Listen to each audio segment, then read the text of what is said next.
जर तुम्हाला देवाला प्रसन्न करायचे असेल तर आधी तुमचे मन शांत आणि आनंदी केले पाहिजे. आपण पाप आणि पुण्याच्या संकटात होतं. नाही तर रामप्रभूला अनेक वचने करता आल्या असत्या, पण एक वाणी होतं, एक वचन होतं, प्राण जाये पर वचन न जाये. अनेक वचने करता आल्या असत्या, परंतु एकच वचन. का? कारण कोळी याची कीर्ती वाढली, गहन केले रामायण रामानी. रामप्रभूला बंधनात जावं लागलं, कारण वाल्मिकांना अगोदर लिहून ठेवलेलं होतं, म्हणून रामप्रभूला बंधनात जावं लागलं. परंतु कृष्ण अवतारात काही प्रतिबंध नव्हतं.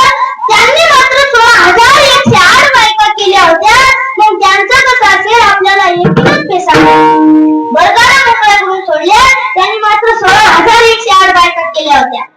त्या कृष्ण अवतारात असे काही प्रतिबंध नव्हतं. आणि भगवंत आले आपल्या दर्शनाने सर्व जीव विभोर होतात. मग ते येतात. कसे येतात? त्यामुळे येण्याकरता काहीतरी कारण लागतं. भगवंताला यायचं असेल तर काहीतरी कारण करून यावं लागतं. तसं भगवंताला येता येत नाही, मग त्याने कारण काय केलं? यदा यदा हि धर्मस्य ग्लानिर्भवति भारत त्यानंतरस्य तदात्मानं सृजामि. ज्या ज्या वेळेस त्या धर्मावर ग्लानी येते त्या वेळेस धर्मरक्षामया अवतार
धर्मरक्षामया अवतारसी आपल्या पारसी. मला तो भगवंत येतो, त्याच्या येण्याकरता काहीतरी कारण लागतं. त्यानं कारण असं केलं की ज्या ज्या वेळेस त्या धर्मावर ग्लानी येते, ज्या ज्या वेळेस त्या धर्मावर संकट येते, त्या त्या वेळेस तो जन्म घेतो. कारण या धर्तीवर पाप जास्त वाढला, राक्षस उत्पात माजू लागले, संत लोकांना त्रास देऊ लागले, म्हणून भगवंताने अवतार घेतला. आजही राक्षस आहेत. राक्षस म्हणजे कोणी की मुलगी व्हायच्या अगोदर मारतात, गर्भात हत्या करतात, आई बापाला घरच्या बाहेर काढून देतात, एकादशीच्या दिवशी खातात, गणपती बसले तरी नियम पाळत नाही. हेच राक्षस. याच्या व्यतिरिक्त राक्षस दुसरे कोण नाही. त्यावेळेस धरती मातेने ब्रह्मदेवा मार्फत प्रार्थना केली की भगवंत तुम्ही जन्माला या. तेव्हा आकाशवाणी झाली. आकाशवाणी सांगितलं की देवकीच्या पोटी भगवंत जन्माला येणार आहे. तर देवकी ही कंसाची चुलत बहीण होती.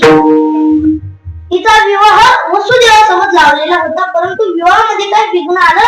आणि विघ्न आल्याच्या नंतर आकाशवाणी झाली आणि आकाशवाणी सांगितलं की अरे कंसा, ज्या देवकीला तू आपली बहीण मानतोस ना, तिचा 8वा पुत्र तुला वध करणार. राग लागून झाला आणि खडग झाडलं मारायला घेऊन खडग मारायला डावला. हात तो करीला वसुदेव. खडग वासुदेवाने हात धरला विठाल विठ्ठला विठ्ठला विठ्ठला